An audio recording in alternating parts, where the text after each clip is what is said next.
নমস্কার, আমি অসীমা। অসীমাজ লাইফস্টাইলে আপনাদেরকে স্বাগত। আজ নিয়ে এসেছি এই মরশুমের একটি অত্যন্ত জনপ্রিয় সবজি সজনে ডাঁটার রেসিপি। সজনে ডাঁটার রয়েছে অনেক উপকারিতা। এতে রয়েছে আয়রন, ক্যালসিয়াম ও ভিটামিন সি। আয়রন ও ক্যালসিয়াম যা হাড়কে সুস্থ ও মজবুত রাখতে সাহায্য করে, আর ভিটামিন সি এটি অ্যান্টিঅক্সিডেন্ট হিসাবে কাজ করে, যা শরীরের রোগ প্রতিরোধ ক্ষমতা বাড়ায়। সজনে ডাঁটা হজমে সাহায্য করে, রক্তে কোলেস্টেরলের মাত্রা কমায়, পক্স হওয়ার আশঙ্কাও কমায়, এমনকি শরীরের বাড়তি ওজন কমাতেও সাহায্য করে।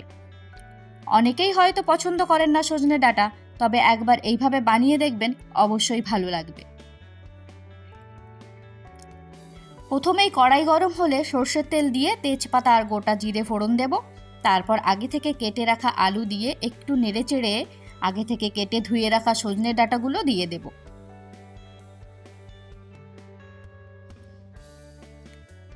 আলু সজনের ডাঁটাকে প্রায় সেদ্ধ হয়ে যাওয়া পর্যন্ত ভালোভাবে ভেজে নেব। আমি ঢাকা দিয়ে ভেজে নিয়েছি যাতে তাড়াতাড়ি সেদ্ধ হয়ে যায়।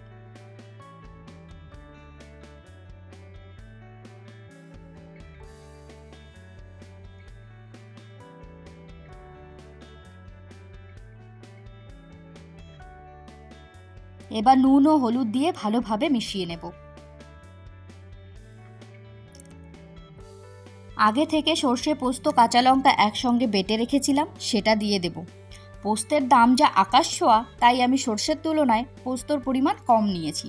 আপনারা চাইলে পোস্ত স্কিপও করতে পারেন, তাতে স্বাদের খুব একটা পরিবর্তন হবে না।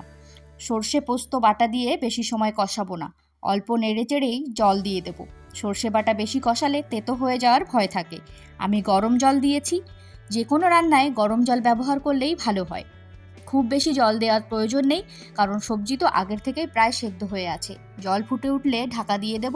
কিছুক্ষণ পর ঢাকা খুলে নেব। এই সময় একবার নুন চেক করে নেব, যদি প্রয়োজন হয় তো এই সময় দিয়ে দেব। এখানে নুনের পরিমাণ ঠিকই ছিল। এখানে আমি 2-4 দানা চিনি দিয়ে দেব। আপনারা চিনি পছন্দ না করলে স্কিপ করতে পারেন। ঝোলটা গা মাখা হলে নামিয়ে নেব। এই মরশুমে আপনার খাদ্য তালিকায় অবশ্যই সজনে ডাঁটা রাখুন। এই রেসিপি কেমন লাগলো অবশ্যই আপনাদের মতামত জানাবেন। ভালো থাকবেন, সুস্থ থাকবেন। ভিডিওটি সম্পূর্ণ দেখার জন্য ধন্যবাদ।